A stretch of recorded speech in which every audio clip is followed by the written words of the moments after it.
Bom, nessa aula nós vamos estar fazendo toda a parte de configuração para estar conectando o banco de dados. Com o banco, a gente vai estar utilizando o SQLite, que é um banco de dados mais simples, não precisa estar fazendo nenhum tipo de configuração.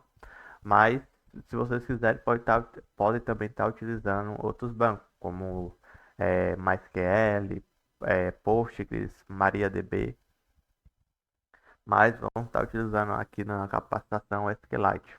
É, para estar conectando, a gente vai estar utilizando o Type ORM, que é um ORM que ele vai fazer essa interface para a gente estar conectando o banco de dados, também utilizando as operações do banco de dados. Para a gente estar instalando o Type ORM, também o SQLite, vamos ter que estar rodando esse comando aqui. A única coisa que vai mudar é essa última parte, que indica qual banco você está utilizando. Aqui ele está mostrando como conecta no MySQL. Só que vamos utilizar para conectar no SQLite. Então, é, para a aplicação, vou colocar o comando e por último o banco de dados, que vai ser o SQLite 3.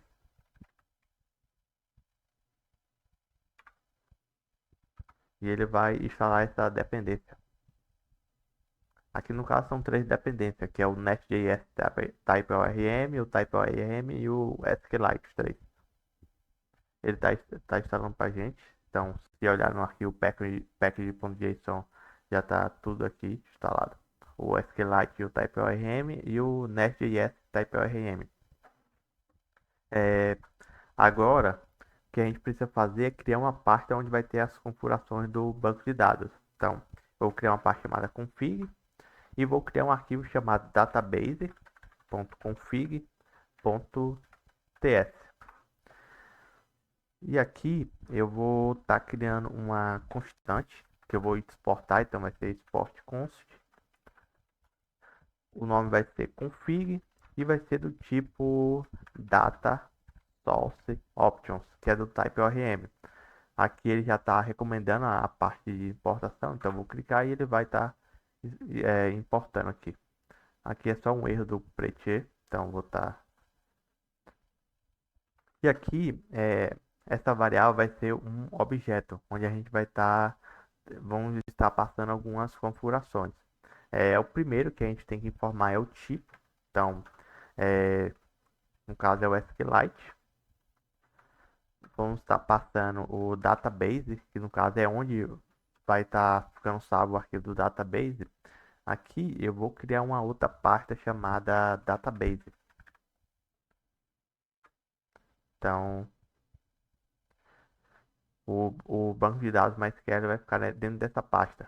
Então, eu vou adicionar uma string, vou colocar dois pontos, database, e vai chamar é, SQLite.db.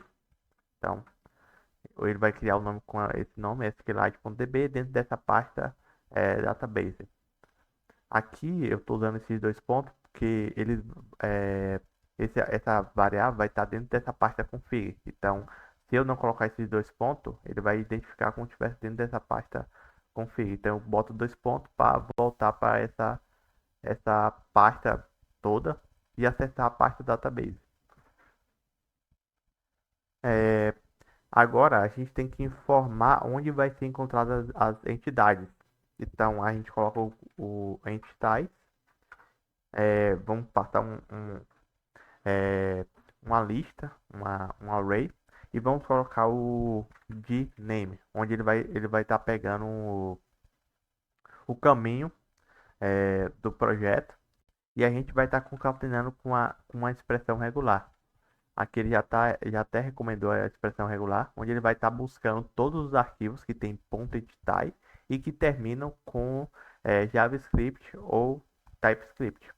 E o resto do caminho ele não importa, ele pode ser qualquer um. E por último, eu vou passar um comando que é o synchronize igual true. É, esse comando, ele basicamente vai sincronizar todas as é, configurações, todas as mudanças que a gente fizer nos modelos das nossas entidades, vai sincronizar com o banco.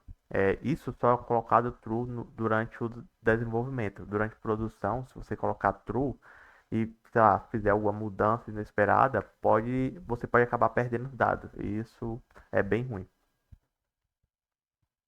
Aí nossa configuração de banco de dados, agora a gente vai estar adicionando o TypeORM com essas configurações no nosso projeto. Então, a gente vai na parte da SRC e no módulo principal. E aqui no módulo principal, a gente vai estar importando o TypeORM. Aqui ele já importou o módulo de usuário, então vou estar importando aqui antes o TypeORM. Então, TypeORM, módulo. Aí agora eu boto for root e passo as configurações que nós fizemos. Então, config, deixa eu ver se ele já recomenda aqui, ó, ele recomendou, que é basicamente dentro da parte da config, database config. Então, ele exportou para a gente. E com isso já está configurado toda a parte do banco de dados.